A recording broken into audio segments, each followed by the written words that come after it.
Ito po yung yung kasaysayan po ng church po ng ng Santo.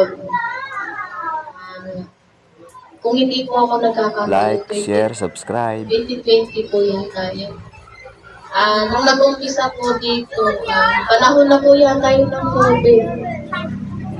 Ayun po, na napakabuti po ng Panginoon kasi kahit na patakas-takas lang po yung mga pangyayari, yung mga pagbabible study po, pagsasamba namin dito, sila, ang pumunta po dito, sila Arlene, tapos po sila Kim.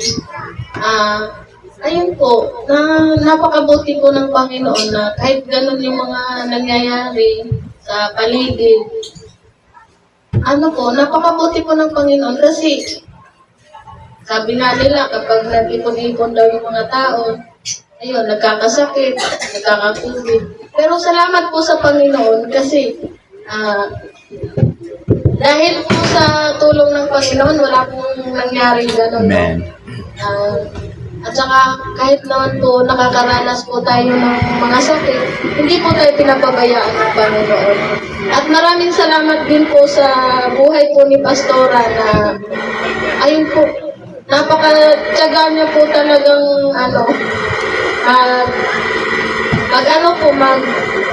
magpaalala sa mga atindi niya po na ayun, magpakasatag kayo. Yun po, basta marami po siyang kabutihan na pinapaalala po sa mga atindi niya po. At ayun po, nagpapasalamat po ako sa Panginoon dahil sa dinami-dami ng mga pagsubok na nangyari.